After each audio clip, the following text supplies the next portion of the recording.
আমরা মানুষের কাছে যেতে পারিনি। ফেসিবাদী আওয়ামী দুঃশাসনের কারণে আমরা কারারুদ্ধ ছিলাম। আমরা সাধারণ মানুষের কাছে যেতে পারিনি, আমাদের কথা বলতে পারিনি।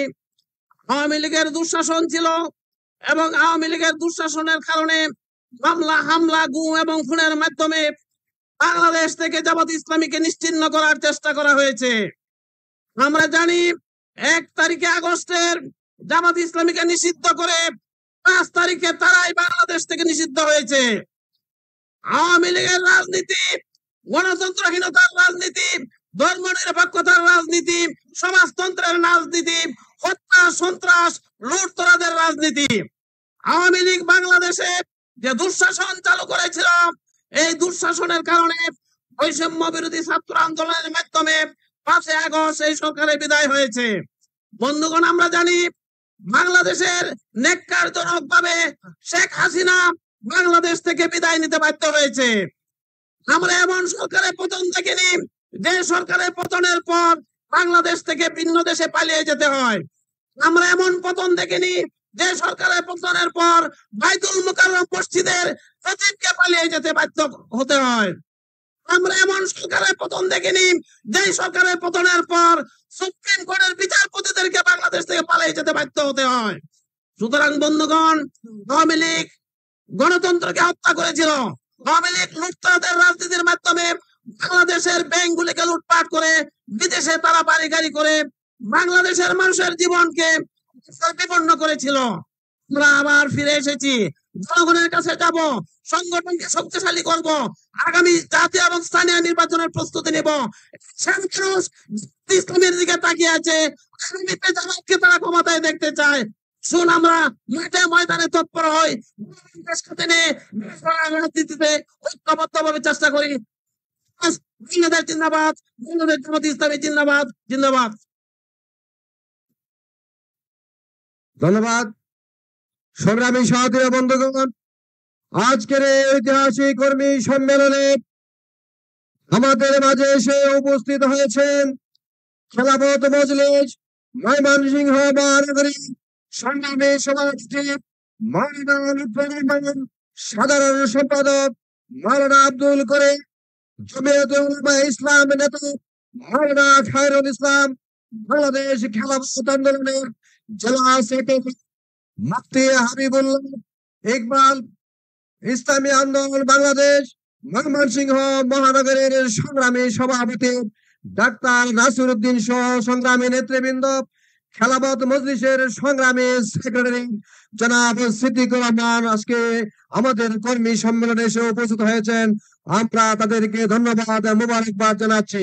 সংগ্রামী সাথী বন্ধুগণ, এ পর্যায়ে আমি পূর্বে ঘোষণা দিয়েছিলাম আমাদের কর্মী সম্মেলন সভাপতি আমাদের মাঝে উপস্থিত হয়েছেন সনাতনী ধর্মাবলম্বী সংগ্রামী নেতৃবৃন্দ। আমি এ পর্যায়ে আমাদের উদ্দেশ্যে সংক্ষিপ্ত শুভেচ্ছা বক্তব্য রাখার জন্য আহ্বান সনাতনী ধর্মাবলম্বীদের পক্ষ থেকে জনাব উত্তম ভট্টাচার্যকে আমাদের উদ্দেশ্যে সংক্ষিপ্ত বক্তব্য রাখার জন্য। জনাব উত্তম ভট্টাচার্য।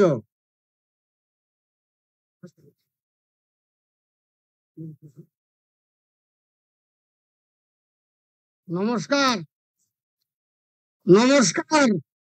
আমি উত্তম ভট্টাচার্য আসি।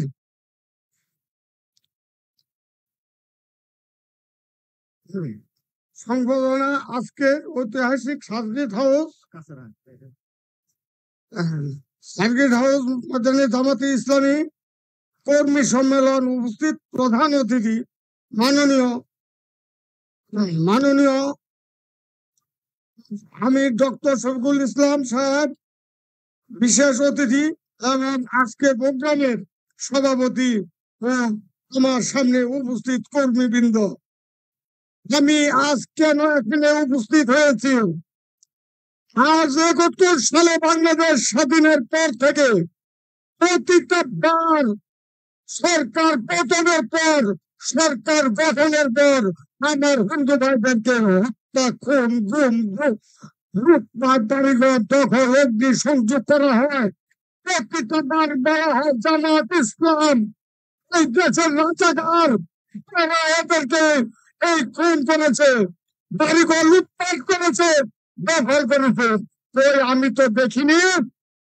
আমি দেখেছি প্রত্যেকটা দল যে সরকার ক্ষমতায় গ্রহণ করেছে তারা আমাদের উপর এই নির্মম নির্যাতন, খুন, ধর্ষণ, চাঁদাবাজি, বাড়ি ঘরে অগ্নি সংযোগ, ধর্ষণ করেছে।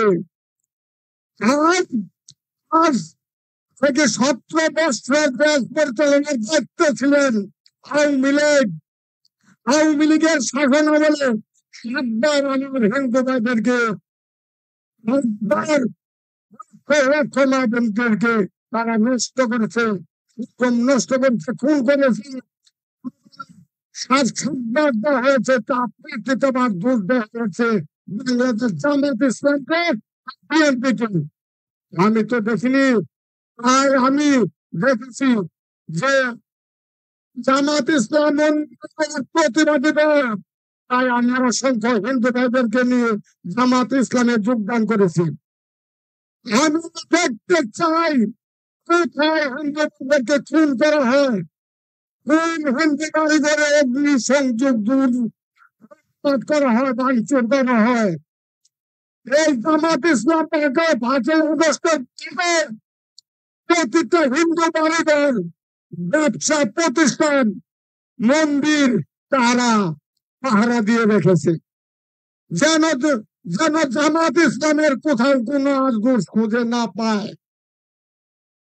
তাই আমি এই পর্যন্ত যতগুলো সরকার গঠন করেছে প্রত্যেকে আমাদের উপর নির্যাতন করেছে। আমি দেখেছি যে আমি আগেটা লক্ষ্য করেছি 2001 সালে যখন জোটগত ভাবে জামাত সরকার গঠন করেছিল, তখন মৌলানা মতিউর রহমান নিজামী ছিলেন শিল্পপতি। উনি দুপুরে লাঞ্চ খায় নাই, বাসার থেকে ভাত নিয়ে গেছে। উনি বাড়িতে সরকারের অনুদান নাই,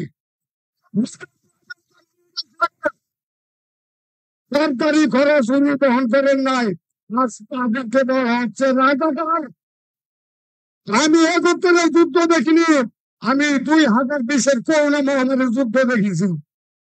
রাজাকার আর কে মুক্ত বাহিনী আমি চিনেছি। এই দেশে আজ জামাতকে কেউ দাঁড়িয়ে দিয়ে কথা বলবেন না। জামাত ইসলাম রাজাকার না। আগামীতে জামাত ইসলাম সরকার গঠন করবে। আমরা সনাতন ধর্মের বিচারে আছি। হিন্দু, বৌদ্ধ, খ্রিস্টান প্রত্যেকে জামাত ইসলাম সরকার গঠন করবেন। হিন্দু, বৌদ্ধ, খ্রিস্টান বাড়িঘর, ব্যবসা প্রতিষ্ঠানে আমরা লুটপাট, অগ্নি সংযোগ দখল করে আমাদের দেখার আছে।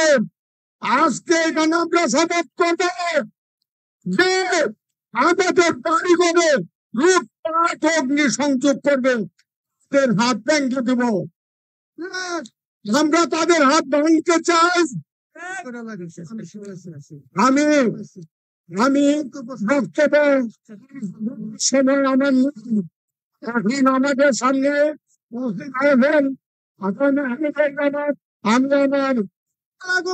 আমিরের জামাতের আগমন, শুভেচ্ছা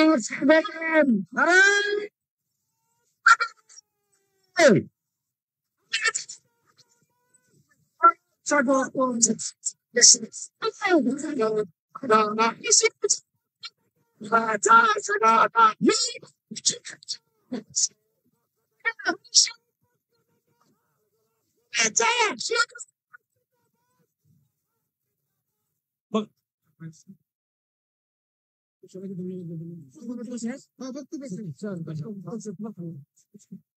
ধন্যবাদ জনাব উত্তম ভট্টাচার্যকে সুন্দর, প্রকৃত, সত্য কথাগুলো বলার জন্য।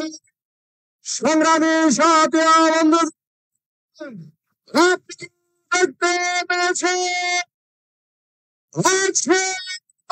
সম্মেলনে সংগ্রামে প্রধান অতিথি বিশ্ব ইসলামী আন্দোলনের অন্যতম সুভাষক আমি শফিকুর রহমান মঞ্চে এসে উপস্থিত হয়েছে। ময়মনসিংহবাসীর পক্ষ থেকে সংগ্রামী আমির জামাতকে ধন্যবাদ জানাচ্ছি। সংগ্রামী সাথী বন্ধুগণ, এ পর্যায়ে কর্মী সম্মেলনের পর্যায়ে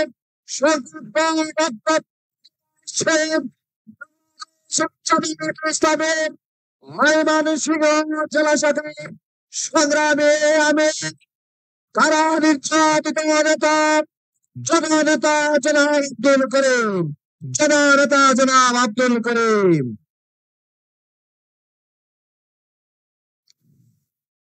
আউযু বিল্লাহি মিনাশ শাইতানির রাজিম। বিসমিল্লাহির রহমানির রহিম। বাংলাদেশ জামাত ইসলামী ময়মনসিংহ জেলা এবং মহানগর শাখা কর্তৃক আয়োজিত আজকের এই ঐতিহাসিক কর্মী সম্মেলনের সংগ্রামী সভাপতি ময়মনসিংহ মহানগরীর আমির মাওলানা কামরুল হাসান ইমরুল, আজকের এই অনুষ্ঠানের প্রধান অতিথি বাংলাদেশ জামাত ইসলামী আমিরে জামাত বিশ্ব ইসলামী আন্দোলনের অন্যতম নেতা জনাব ডক্টর শফিকুর রহমান সাহেব, মঞ্চে উপস্থিত ময়মনসিংহের কৃতি সন্তান, মুক্তাগাছার কৃতি সন্তান, ইসলামী ছাত্র শিবির কেন্দ্রীয় সংগঠনের কেন্দ্রীয় সভাপতি, সাবেক সভাপতি, বর্তমান কেন্দ্রীয় জামাতের মিডিয়া এবং প্রচার বিভাগের সেক্রেটারি জনাব অ্যাডভোকেট মতিউর রহমান আকন্দ সহ জামাতের নেতৃবৃন্দ, মঞ্চে উপস্থিত বিভিন্ন দলের নেতৃবৃন্দ, নেতৃবৃন্দ, আমার সামনে উপস্থিত সাংবাদিক বন্ধুগণ এবং সুধীবৃন্দ, আসসালামু আলাইকুম ওয়া রাহমাতুল্লাহি ওয়া বারাকাতুহু। সংগ্রামী ভাই এবং বন্ধুগণ, আমি শুকরিয়া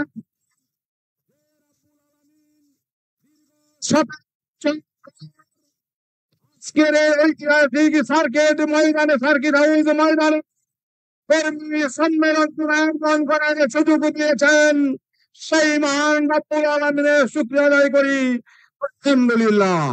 সংগ্রামী ভাই এবং বন্ধুগণ, বিগত ফ্যাসিস্ট সরকার 15.5 বছর বাংলাদেশ থেকে ইসলামীকে নিশ্চিহ্ন করে দেওয়ার জন্য এমন কোন হীন কর্মকাণ্ড নেই ইসলামের বিরুদ্ধে প্রয়োগ করে নাই, কিন্তু আল্লাহ পাকের মেহেরবানি জামাত ইসলামীর নেতৃত্বের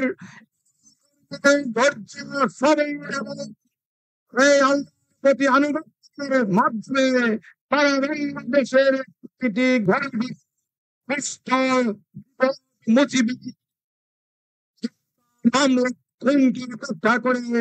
আন্দোলনের কাজকে এগিয়ে নিয়ে গেছেন।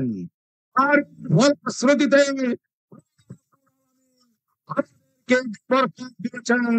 আমি মনে করি 17 বছর পর আল্লাহ তাআলা আমাদেরকে সেই নিয়ামত দ্বারা পূর্ণতা দান করেছেন। সংগ্রামী ভাই এবং বন্ধুগণ, আমাদের এখানে থেমে থাকলে হবে না। আমি সকলের প্রতি আহ্বান জানাবো, বাংলাদেশের বিশেষ করে ময়মনসিংহ জেলা এবং মহানগরীর প্রতিটি ঘরে ঘরে আমাদেরকে ইসলামের দাওয়াত নিয়ে যেতে হবে। প্রতিটি ঘরে ইসলামী আন্দোলনের চলতে হবে এবং আমাদের লক্ষ্য বাংলাদেশের জমিনে একটি কল্যাণ আন্দোলন, একটি শোষণহীন, একটি বৈষম্যহীন, দুর্নীতি মুক্তহীন একটি সমাজ আমরা করব। সেই সংগঠনের জন্য আমি সকলকে পার্টি কাজের আহ্বান জানিয়ে আমার কথা এখানে শেষ করছি। সবাইকে অসংখ্য মোবারকবাদ এবং ধন্যবাদ। আসসালামু আলাইকুম ওয়া রাহমাতুল্লাহি ওয়া বারাকাতুহু। বাংলাদেশ জিন্দাবাদ, বাংলাদেশ জামাত ইসলামী জিন্দাবাদ, ধন্যবাদ। সংগ্রামী সাথী বন্ধুগণ, এ পর্যায়ে বক্তব্য রাখবেন বাংলাদেশ জামাত ইসলামী কেন্দ্রীয় সাংগঠনিক সেক্রেটারি, কেন্দ্রীয় ধর্ম পরিষদ সদস্য,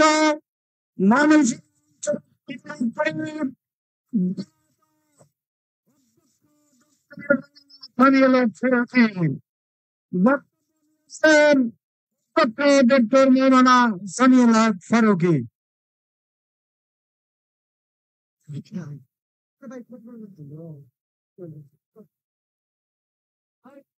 আসসালামু আলাইকুম ওয়া রাহমাতুল্লাহি ওয়া বারাকাতুহু। আলহামদুলিল্লাহ রাব্বিল আলামিন ওয়াসসালাতু ওয়াসসালামু আলা সাইয়্যিদিল মুরসালিন ওয়া আলা আলিহি ওয়া আসহাবিহি আজমাইন। বাংলাদেশ জামাত ইসলামী ময়মনসিংহ মহানগরীয় জেলা শাখা কর্তৃক আয়োজিত আজকের এই কর্মী সম্মেলনের সম্মানিত সভাপতি, ময়মনসিংহ মহানগরীর সংগ্রামী আমির মাওলানা কামরুল হাসান ইমরুল, মঞ্চবিষ্ট আজকের এই বিশাল সমাবেশে সম্মানিত প্রধান অতিথি, বাংলাদেশের মানবিক নেতা, ইসলামী আন্দোলনের অন্যতম সিপাহ সালার, বাংলাদেশ জামাত ইসলামীর সংগ্রামী আমির, সংগ্রামী জননেতা জনাব ডাক্তার শফিকুর রহমান, মঞ্চবিষ্ট বিশেষ অতিথি, ময়মনসিংহের কৃতি সন্তান, সাবেক ছাত্র নেতা, বাংলাদেশ জামাত ইসলামীর কেন্দ্রীয় নির্বাহী পরিষদের সদস্য, কেন্দ্রীয় প্রচার বিভাগের সেক্রেটারি, মুক্তাগাছা আসনের সম্ভাব্য জাতীয় সংসদ নির্বাচনের প্রার্থী জনাব অ্যাডভোকেট মতিউর রহমান আখন্দ, ময়মনসিংহ জেলা আমির জনাব আব্দুল করিম সহ মঞ্চ বিশিষ্ট নেতৃবৃন্দ, সংগ্রামী সাংবাদিক বৃন্দ, আমার একান্ত প্রিয় কর্মী ও সুধী মন্ডলী, মহান আল্লাহর দরবারে অশেষ শুকরিয়া, যার মেহেরবানিতে 17 বছরের বৈষম্য, নির্যাতন, জুলুমের অবসান ঘটিয়ে 5ই আগস্ট একটি সফল বিপ্লবের মাধ্যমে স্বৈরাচারকে হটিয়ে একটি গণতান্ত্রিক অবাধ পরিবেশের সূচনা করা সম্ভব হয়েছে। সেই মহান রব্বুল আলামিনের দরবারে শুকরিয়া পেশ করছি, আলহামদুলিল্লাহ। সংগ্রামী বন্ধুগণ, আমরা এতদিন কথা বলতে পারি না, এই সুযোগ আমাদের ছিল না। গণতন্ত্রের নামে একটি স্বৈরাচারী বাকশালী সরকার আমাদের কাঁধে চেপে বসেছিল। আজকে আমরা সেই জগদ্দল পাথর সরাতে সক্ষম হয়েছি। এখন আমাদের জন্য সুযোগ সৃষ্টি হয়েছে এদেশে ইসলামের কথা আমাদের বলার, এই সুযোগ আল্লাহ আমাদের তৈরি করে দিয়েছেন। সংগ্রামী বন্ধুগণ, বসেছিল পরবর্তীকালীন সময় চলছে, এরপরে দেশে নির্বাচন হবে, নির্বাচনের মাধ্যমে দেশের জনগণ রায় দিলে তারা এদের শাসন করবে। আগামী দিনে যে নির্বাচন হবে, যে সরকার গঠন হবে, আমরা পরিকল্পনা করেছি, আমরা চাই বাংলাদেশ জামাত ইসলামীর আমির ডাক্তার শফিকুর রহমানের নেতৃত্বে আগামী দিনে এই বাংলাদেশ একটি ইসলামী কল্যাণ রাষ্ট্র প্রতিষ্ঠা হবে ইনশাআল্লাহ। আপনি কি রাজি আছেন? সবাই বন্ধুগণ, ইসলাম সেই স্রষ্টার জীবন বিধান, যে স্রষ্টার ব্যাপারে কোরআনে পরিচয় দেওয়া হয়েছে, রাব্বুনাল্লাহুল্লাযী আতা কুল্লা শাইইন খালকাহু সুম্মা হাদা। তিনি হলেন আল্লাহ আমাদের রব, যিনি এই জগতের সবকিছু সৃষ্টি করেছেন এবং সৃষ্টি করার পর সকলকে হেদায়েত দান করেছেন। সুতরাং যিনি আমাদের সকলের স্রষ্টা, যিনি আমাদের সকলের প্রতিপালক, সেই প্রতিপালকের আইন হলো সকলের জন্য কল্যাণকর। সেই প্রতিপালকের আইন হলো এটি নিরপেক্ষ আইন। তিনি যেমন সকলের স্রষ্টা, তার আইন সকলের জন্য প্রযোজ্য। তিনি রব্বুল আলামিন, সকলের রব, মুহাম্মদ রাসূলুল্লাহ সাল্লাল্লাহু আলাইহি ওয়াসাল্লাম রাহমাতুল্লিল আলামিন, সকল জাহানের তিনি নবী। আল কোরআন হুদাল লিন-নাস, বিশ্ব মানবতার মুক্তি গ্রন্থ, হেদায়েত গ্রন্থ। সুতরাং ইসলাম শুধু মুসলমানদের জীবন বিধান নয়, ধর্ম বর্ণ নির্বিশেষে সকল মানুষের, বিশ্ব মানুষের জীবন বিধান হলো ইসলাম। এই ইসলাম যদি প্রতিষ্ঠিত হয় তাহলে জাতি ধর্ম বর্ণ নির্বিশেষে সকলেরই কল্যাণ হবে। মুসলমানদের কল্যাণ হবে, হিন্দুদের কল্যাণ হবে, খ্রিস্টানদের কল্যাণ হবে, বৌদ্ধদের কল্যাণ হবে, জাতি উপজাতি নির্বিশেষে সকলের কল্যাণ হবে। আমরা জানি যে মহান রব্বুল আলামিনের এই সূর্য বেছে বেছে মুসলমানদেরকে আলো দেয় না, জাতি ধর্ম বর্ণ নির্বিশেষে সকলকে আলো দেয়। আল্লাহর তৈরি বাতাস জাতি ধর্ম বর্ণ নির্বিশেষে সকলকে অক্সিজেন যোগায়। আল্লাহর তৈরি পানি জাতি ধর্ম বর্ণ নির্বিশেষে সকলের কল্যাণ করে। ঠিক তেমনি মহান রব্বুল আলামিনের জীবন বিধান আল ইসলাম যদি কোন দেশে প্রতিষ্ঠিত হয়, জাতি ধর্ম বর্ণ নির্বিশেষে সকলেরই কল্যাণ হবে ইনশাআল্লাহ। ইসলামী রাষ্ট্র যদি কায়েম হয় তাহলে এখানে ন্যায় এবং ইনসাফ প্রতিষ্ঠিত হবে, জুলুমের অবসান ঘটবে। ইসলামী রাষ্ট্র কায়েম হলে একটি মানবিক সমাজ কায়েম হবে, যেখানে মানুষরা তাদের মৌলিক অধিকার থেকে বঞ্চিত হবে না, সকলের মৌলিক অধিকার ফিরিয়ে পাবে। যে সমাজ কায়েম হলে মানুষ তাদের মৌলিক প্রয়োজন শিক্ষা, চিকিৎসা, ভাত, কাপড়, বাসস্থানের নিশ্চয়তা পাবে, এমন একটি সমাজ জামাত ইসলামী কায়েম করতে চায়। জামাত ইসলামী এমন একটি রাষ্ট্র কায়েম করতে চায় যেখানে নারীদের পূর্ণ অধিকার প্রতিষ্ঠিত হবে, মর্যাদা হবে, যেখানে নারীদের মুক্তি থাকবে, সম্মান থাকবে, এমন একটি রাষ্ট্র কায়েম করতে চায়। জামাত ইসলামী এমন একটি রাষ্ট্র কায়েম করতে চায় যে সমাজে মানুষ অবাধে তার মত প্রকাশ করতে পারবে, অবাধে নির্ভয়ে ভোট দিতে পারবে, এমন একটি অবাধ উন্মুক্ত সমাজ কায়েম করতে চায়।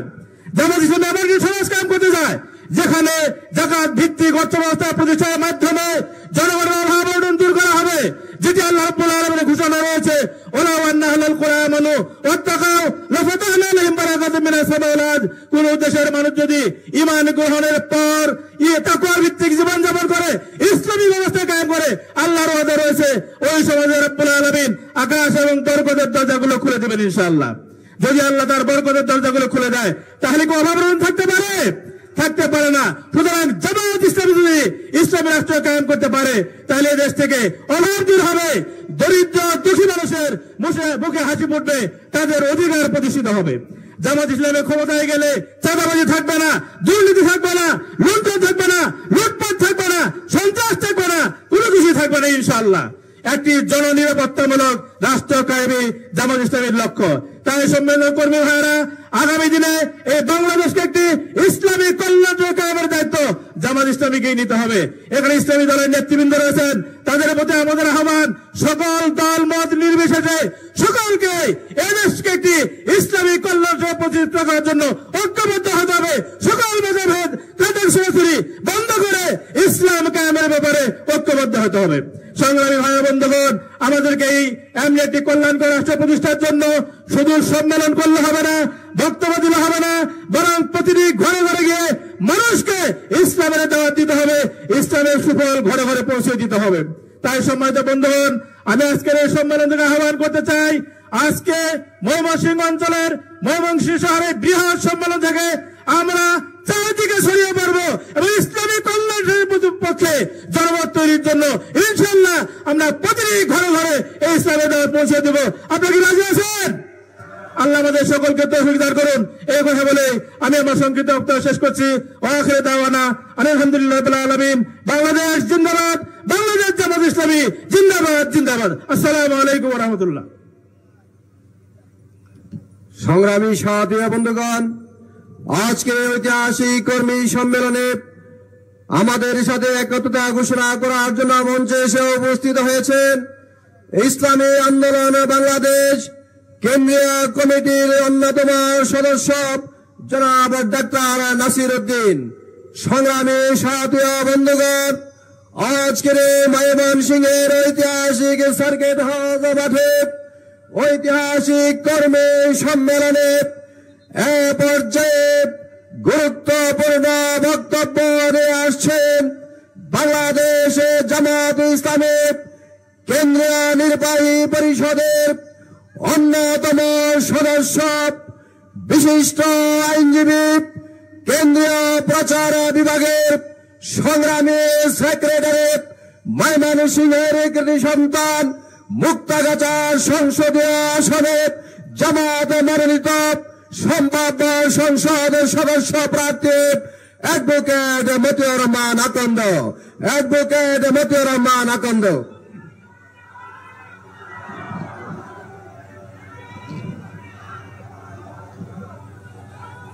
আলহামদুলিল্লাহ, আলহামদুলিল্লাহ রাব্বিল আলামিন, আসসালাতু ওয়াসসালামু আলা সাইয়্যিদুল মুরসালিন ওয়া আলা আলিহি ওয়া আসহাবিহি আজমাইন। আজকের এই ঐতিহাসিক কর্মী সম্মেলনের সম্মানিত সভাপতি, আজকের এই সম্মেলনের প্রধান আকর্ষণ বিশ্ব ইসলামী আন্দোলনের অন্যতম নেতা, উপমহাদেশের বৃহৎ সংগঠন বিশ্ব ইসলামী সংগঠনের মজলুম নেতা, মানবিক এবং জনতার নেতা জনাব ডাক্তার শফিকুর রহমান, অন্যান্য নেতৃবৃন্দ, বিভিন্ন রাজনৈতিক দলের নেতৃবৃন্দ, সম্মানিত সাংবাদিক বন্ধুগণ, শিক্ষাবিদ, ওলামায়ে কেরাম এবং ব্যবসায়ী সহ বিভিন্ন শ্রেণী পেশার সম্মানিত বন্ধুগণ, সুধীমণ্ডলী, আসসালামু আলাইকুম ওয়া রাহমাতুল্লাহি ওয়া বারাকাতুহু। আজকে পবিত্র জুমার দিন আমিরে জামাত কিছুক্ষণের মধ্যেই আপনাদেরকে সামনে রেখে জাতির উদ্দেশ্যে বক্তব্য পেশ করবেন। বাংলাদেশের বর্তমান প্রেক্ষাপটে আমিরে জামাতের বক্তব্য অত্যন্ত গুরুত্বপূর্ণ। এই জন্য আমি অত্যন্ত অল্প সময়ের মধ্যেই কয়েকটি কথা বলে আমার বক্তব্য শেষ করতে চাই। বাংলাদেশ ৫৫তম বর্ষে পদার্পণ করেছে। ২৪ বছর আওয়ামী লীগ বাংলাদেশ শাসন করেছে, ১৪ বছর বিএনপি শাসন করেছে, হুসাইন মোহাম্মদ এরশাদ ৯ বছর দেশ শাসন করেছেন। জরুরি পরিস্থিতি এবং সামরিক শাসনের মাধ্যমে ৫ থেকে ৭ বছর বাংলাদেশ পরিচালিত হয়েছে। এই ৫৫ বছরে বাংলাদেশ দুর্নীতিমুক্ত হতে পারে নাই। বাংলাদেশ বিশ্বের বুকে সম্মান এবং মর্যাদার মাথা তুলে দাঁড়াতে পারে নাই। এই অর্জন হচ্ছে যে বিগত ৫৫ বছরে বাংলাদেশ থেকে, বিশেষ করে শেখ হাসিনার ১৫.৫ বছরের ফ্যাসিস্ট আমলে ২৮ লক্ষ টাকা বিদেশে পাচার করা হয়েছে। বাংলাদেশের ব্যাংকগুলোকে ধ্বংস করে দেওয়া হয়েছে, অর্থনীতিকে স্তব্ধ করে দেওয়া হয়েছে। মানুষের সবচাইতে বড় আশ্রয়স্থল বিচার বিভাগ, এই বিচার বিভাগকে তারা দলীয় বিচারপতিদের মাধ্যমে একটি প্রলয় ঘটানোর প্রতিষ্ঠানে পরিণত করেছে। এখান থেকে সাজানো রায়ের মাধ্যমে বাংলাদেশের দেশপ্রেমিক নেতৃবৃন্দকে ফাঁসির আদেশ দিয়ে হত্যা করে বাংলাদেশকে নেতৃত্ব শূন্য করার ব্যবস্থা করা হয়েছে।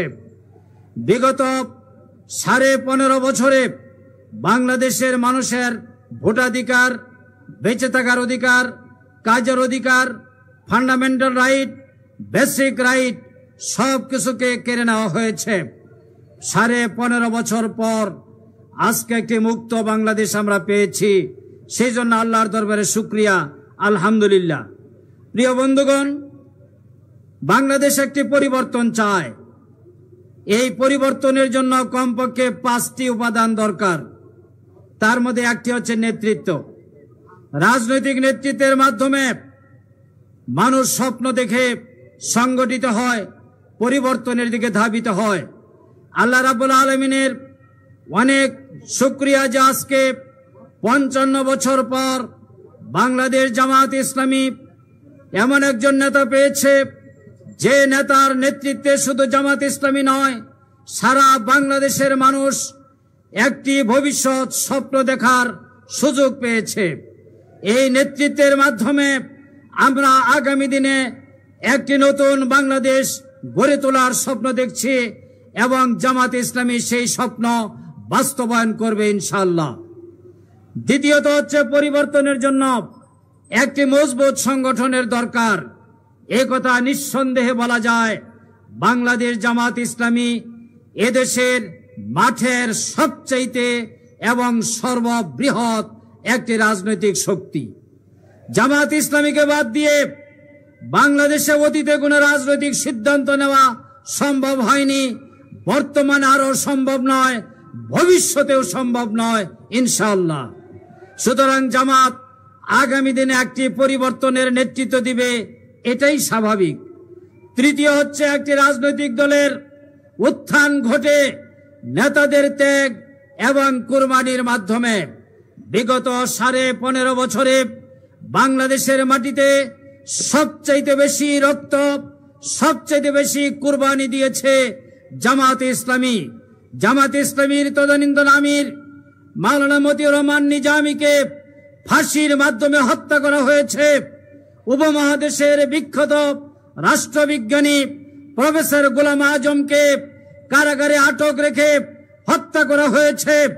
বিশ্ব নন্দিত মুফাসসিরে কুরআন আল্লামা দেলোয়ার হোসেন সাঈদীকে আমৃত্যু কারাদণ্ড দিয়ে ষড়যন্ত্রের মাধ্যমে পিজি হাসপাতালে চিকিৎসায় অবহেলা করে তাকে নির্মমভাবে হত্যা করা হয়েছে। এত বড় ত্যাগ, এত বড় কুরবানি বাংলাদেশের কোন রাজনৈতিক দল অতীতে কোনোদিন দেয় নাই। সুতরাং জামাতের এই ত্যাগ এবং কুরবানির কারণেই বাংলাদেশের সর্বস্তরের জনতা আজকে ঐক্যবদ্ধ হয়েছে আগামী দিনে জামাতকে রাষ্ট্র ক্ষমতায় নেওয়ার লক্ষ্যে। সংগ্রামী বন্ধুগণ, এরপরে আরেকটি জিনিস দরকার ক্ষমতায় যাওয়ার জন্য, কন্ট্রিবিউশন টু দ্য নেশন। একটি রাজনৈতিক দলের অবদান, জাতির প্রতি তার অবদান। জামাত ইসলামীর এককভাবে অবদান সবচাইতে বেশি। আপনারা জানেন 1973 সালে স্বাধীনতার পর বাংলাদেশে একটি নির্বাচন হয়েছিল। এই নির্বাচনের প্রহসন কাকে বলে 1973 সালে আমরা ইতিহাসে পড়েছি। 1979 সালে বাংলাদেশের দ্বিতীয় জাতীয় সংসদ নির্বাচন হয়। এই নির্বাচনেরও একটি ব্যাড অভিজ্ঞতা ছিল। ঢাকা বিশ্ববিদ্যালয়ের একজন শিক্ষক তিনি বলেছিলেন, ভোট দিয়েছে মানুষ কেন্দ্রে, আর হেলিকপ্টার যুগে ব্যালট বাক্স এনে ক্যান্টনমেন্টে ভোট গণনা করে ইচ্ছা মতো প্রার্থীদেরকে বিজয়ী করা হয়েছিল। এই অভিজ্ঞতা নিয়েই 1980 সালের 7ই ডিসেম্বর তদানীন্তন আমিরে জামাত অধ্যাপক গোলাম আজমের পক্ষ থেকে আব্বাস আলী খান সাহেব কেয়ারটেকার সরকারের অধীনে নির্বাচনের গুরুত্ব এবং প্রয়োজনীয়তা তুলে ধরেন। বাংলাদেশের ইতিহাসে প্রথমে রাজনৈতিক দল হিসেবে জামাত ইসলামী এমন একটি পদ্ধতির উদ্ভাবন করেছিল যে পদ্ধতি ছাড়া দেশে কোনো নির্বাচন সম্ভব নয় বলে জামাত সেদিন বলেছিল। আজকে এত বছর পর ঐতিহাসিকভাবে প্রমাণিত হয়েছে, সমস্ত রাজনৈতিক দল একমত হয়েছেন, বাংলাদেশের সর্বোচ্চ আদালত একমত হয়েছেন, কেয়ারটেকার সরকার ছাড়া নিরপেক্ষ নির্বাচন সম্ভব নয়। সুতরাং জাতির প্রতি জামাতের এই অবদানের কারণে আগামী দিনে জনগণ জামাতকেই তাদের পছন্দের রাজনৈতিক দল হিসেবে গ্রহণ করে নেবে ইনশাআল্লাহ। এবার জামাত আরেকটি প্রস্তাব উপস্থাপন করেছে। আপনারা জানেন আমিরে জামাত 9 অক্টোবর জাতির সামনে এই প্রস্তাব দিয়েছেন। এই প্রস্তাব হচ্ছে সংখ্যানুপাতিক পদ্ধতির নির্বাচন। এই নির্বাচনের মাধ্যমে জনগণের 100% প্রতিনিধিত্ব নিশ্চিত হবে। আমরা বিশ্বাস করি একদিন বাংলাদেশের জনগণ এই পদ্ধতিও গ্রহণ করে নেবে ইনশাআল্লাহ। সম্মানিত ভাইরা, একটি রাজনৈতিক দল হিসেবে জামাত ইসলামী যে জুলুম নির্যাতনের শিকার হয়েছে, আমিরে জামাত দীর্ঘ কারাবরণ করার পর মুক্ত পরিবেশে ফিরে এসে ফ্যাসিস্ট সরকারের আমলেই জাতিকে ঐক্যবদ্ধ করার জন্য যে ডাক দিয়েছিলেন, আজকে বাংলাদেশ মুক্ত পরিবেশে আসার পর তিনি তার অসমাপ্ত কাজ সম্পন্ন করার জন্য এগিয়ে যাচ্ছেন। আপনারা লক্ষ্য করেছেন টেকনাফ থেকে তেতুলিয়া, রূপসা থেকে পাথুরিয়া, বাংলাদেশের এমন কোন জনপদ নেই যেই জনপদে আমিরে জামাতের পদধূলি পড়ে নাই। আমরা ময়মনসিংহের বিভাগের জনশক্তিগণ ওনাকে আরো আগেই আনার সুযোগ থেকে বঞ্চিত ছিলাম। আলহামদুলিল্লাহ আজকে অনেক শহীদের রক্ত রঞ্জিত শহীদ মঞ্জুরুল কবির, শহীদ কামরুল হাসান, শহীদ শওকত হোসেন তালুকদার, শহীদ আলাউদ্দিন, শহীদ কামরুজ্জামানের রক্তে রঞ্জিত বাংলাদেশে আমিরে জামাত আজকে আগমন করেছেন। ওনার এই জনসভায়, এই কর্মী সম্মেলনে বক্তব্যের মাধ্যমে আগামী দিন আমরা দ্রুত গতিতে এগিয়ে যেতে চাই। বাংলাদেশের এই অংশে ময়মনসিংহের 5টি জেলায় আমরা আমাদের দাওয়াতি তৎপরতা, সাংগঠনিক তৎপরতার মাধ্যমে আগামী দিনে পরিবর্তনের নেতৃত্বের অংশীদার হতে চাই। মহান রব্বুল আলামিন আমাদের সকল প্রচেষ্টা কবুল করুন। সবাইকে ধন্যবাদ। আসসালামু আলাইকুম ওয়া রাহমাতুল্লাহি ওয়া বারাকাতুহু। সংগ্রামী সাথী ও বন্ধুগণ, আজকের এই ময়মনসিংহের ঐতিহাসিক সার্কিট হাউস মাঠে ঐতিহাসিক কর্মী সম্মেলনে এ পর্যায়ে জাতির উদ্দেশ্যে, আমাদের উদ্দেশ্যে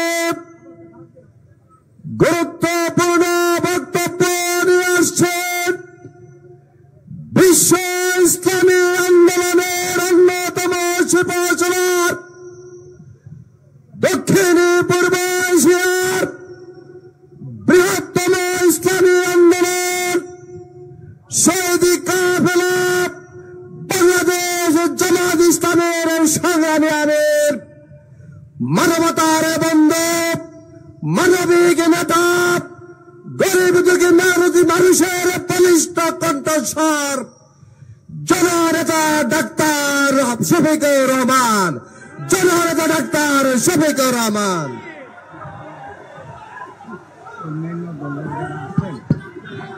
অন্যান্য দলের এখানে যারা আছেন তাদের সিনিয়র মোস্ট একজন করে এখানে নিয়ে আসে আপনার পিছনে পাশে পাশে সবাই কিন্তু সবাই করছে।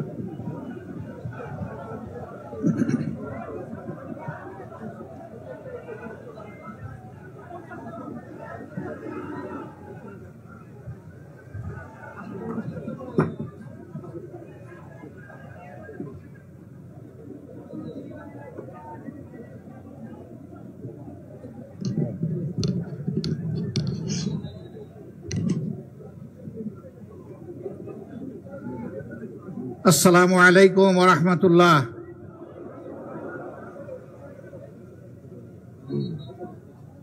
প্রিয় ময়মনসিংহ জেলা এবং মহানগরবাসী, আপনারা কেমন আছেন?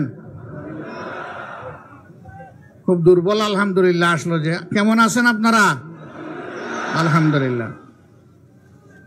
আলহামদুলিল্লাহ রাব্বিল আলামিন ওয়াসসালাতু ওয়াসসালামু আলা রাসূলিহিল কারীম ওয়া আলা আলিহি ওয়া সাহবিহি ওয়া আহলি বাইতি আজমাইন।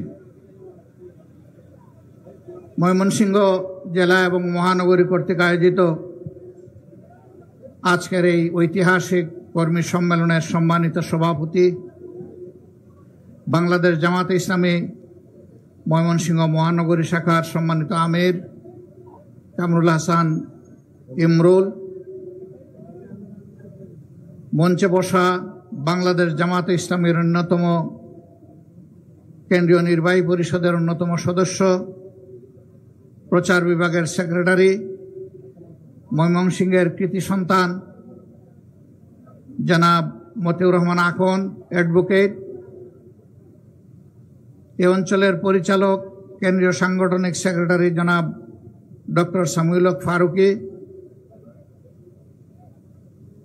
কেন্দ্রীয় অঞ্চল এবং স্থানীয় নেতৃবৃন্দ, বন্ধু সংগঠনের সম্মানিত নেতৃবৃন্দ, আজকের সম্মেলনে উপস্থিত সহকর্মীবৃন্দ, মিডিয়ার সম্মানিত বন্ধুরা, স্বেচ্ছাসেবক ভাইয়েরা, সুধীমণ্ডলী, আল্লাহ তাবারক ওয়া তাআলার শুকরিয়া আদায় করছি। মুক্ত পরিবেশে রাব্বুল আলামিন 17.5 বৎসর পর, স্বৈরাচারের 15.5 বৎসর আর তাদের প্রোডাক্ট মঈনুদ্দিন ফখরুদ্দিনের আরো 2 বৎসর, এই সময় পরে আমরা আজকে এইভাবে একত্রে মিলিত হতে পেরেছি, আলহামদুলিল্লাহ। আজকে বাংলাদেশ একটি অঙ্গীকারে আবদ্ধ। আমরা এমন একটি বাংলাদেশ চাই যেই বাংলাদেশে কোনো ধরনের জুলুম হবে না, শোষণ হবে না, নিপীড়ন হবে না, নতুন কোনো ফ্যাসিবাদের জন্ম নেবে না। আমরা এমন একটি বাংলাদেশ চাই যেখানে মানুষে মানুষে কোনো বৈষম্য থাকবে না। আমরা এমন একটি বাংলাদেশ চাই যেখানে দুর্নীতিতে আর আমরা চ্যাম্পিয়ন হব না। আমরা এমন একটি বাংলাদেশ চাই যেখানে সমাজের কোথাও দুর্নীতির কোনো দুর্গন্ধ থাকবে না। ঘুষের জাতাকলে পিষ্ট হয়ে সকল নাগরিক নীরবে কাঁদবে না। বিচারের বাণী নিবৃত্তে আর কাঁদবে না। বিচার চেয়ে বিচার প্রার্থীকে কোনো প্রার্থী আমরা দেখেছি শেষ পর্যন্ত বিচার না পেয়ে আত্মহত্যা করে। সেই চিত্র আর বাংলাদেশে আমরা দেখব না। আমরা এমন একটি বাংলাদেশ চাই যেখানে দল ধর্মের মধ্যে কোনো অধিকারের ব্যবধান থাকবে না। একই বাংলাদেশে সকলের একটি অধিকার ভোগ করার সেই ন্যায্য অধিকার প্রতিষ্ঠিত হবে ইনশাআল্লাহ। আপনারা আমার ডানে এবং বায়ে কিছু বন্ধুদেরকে দেখতে পাচ্ছেন। এই আমরা কি চাই?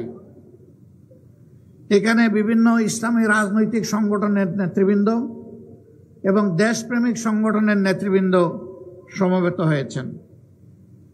আমরা একটি বৈষম্যমুক্ত, দুর্নীতিমুক্ত, দুঃশাসনমুক্ত মানবিক বাংলাদেশ চাই এবং সেই বাংলাদেশটি অবশ্যই হতে হবে আল্লাহ রাব্বুল আলামিনের বিধানের ভিত্তিতে, আল কোরআন এবং নবী করিম সাল্লাল্লাহু আলাইহি ওয়াসাল্লামের সুন্নাহর ভিত্তিতে। প্রশ্ন স্বাভাবিকভাবেই দেখা দেবে, এমন একটি বাংলাদেশ যদি আমরা গড়ে তুলি তাহলে সেখানে যারা হিন্দু ধর্মের অনুসারী, যারা বৌদ্ধ ধর্মের অনুসারী, যারা খ্রিস্ট ধর্মের অনুসারী, তারা কি করবে?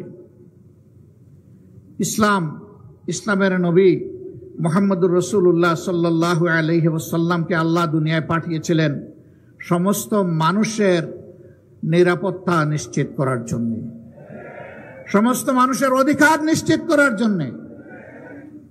ইহুদি ধর্মের কিছু একটা লোকদের ডেলিগেশন এসেছিল মদিনাতুল মুনাওয়ারায়, মসজিদে নববীতে মুহাম্মদুর রাসূলুল্লাহ সাল্লাল্লাহু আলাইহি সাল্লামের সাথে দেখা করতে।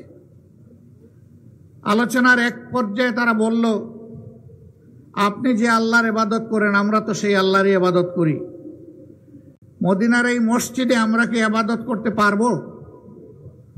রাসূল করিম সাল্লাল্লাহু আলাইহি সাল্লাম বলেছিলেন, তারা আহলে কিতাব, তাদের জন্য একটা জায়গা পরিষ্কার করে দাও, এখানে তারা ইবাদত করবে।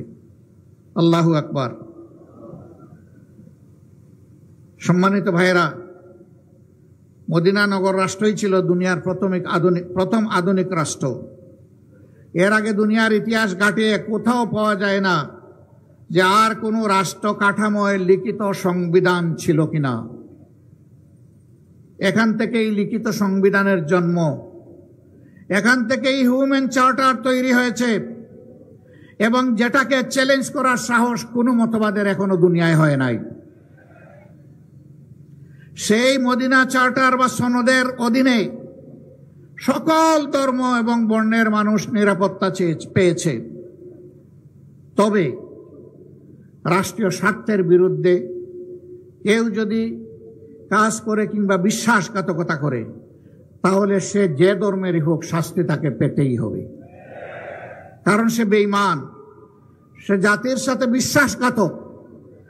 এই জন্য তাকে ক্ষমা করে না, কোন রাষ্ট্র ক্ষমা করে না, ইসলামী রাষ্ট্র ক্ষমা করে না।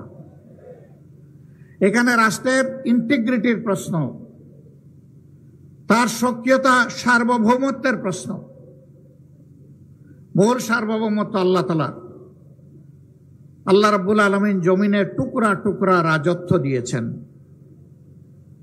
আল্লাহ তাআলার ভাষায় আউযু বিল্লাহি মিনাশ শাইতানির রাজিম, বিসমিল্লাহির রহমানির রহিম, কুলিল্লাহুম্মা মালিকাল মুলকি তুতিল মুলকা মান তাশাউ ওয়া তানজিউল মুলকা মিম্মান তাশাউ। বলো, অর্থাৎ হে নবী বলো, অর্থাৎ হে নবী জানিয়ে দাও মানবতাকে, আল্লাহ হচ্ছেন সমস্ত বাদশাহীর মালিক। আসমান জমিনের একক কর্তৃত্ব আল্লাহ তাআলার। তবে জমিনের শৃঙ্খলার প্রয়োজনে জাতি গোত্র বিভিন্ন জায়গায় তিনি নেতৃত্ব দেন, কাউকে কাউকে তার এলাকা শাসন করার, পরিচালনা করার এখতিয়ার দেন। তিনি ওই এখতিয়ার দেওয়ারও মালিক, কিন্তু সীমা লঙ্ঘনকারীদের কাছ থেকে এটা কেড়ে নেওয়ারও একমাত্র অধিকার তার। বাংলাদেশ 24 সালে সেইটা প্রত্যক্ষ করেছে। যারা ক্ষমতায় ছিলেন তারা হয়তো বা ধরে নিয়েছিলেন কিয়ামত পর্যন্ত তারা ক্ষমতায় থাকবেন। তাদের হাবভাব, চলনে বলনে, তাদের অহংকারপূর্ণ আচরণে আমরা তাই প্রত্যক্ষ করতাম। তারা এদেশের মজলুম মানুষকে নিয়ে উপহাস করতেন।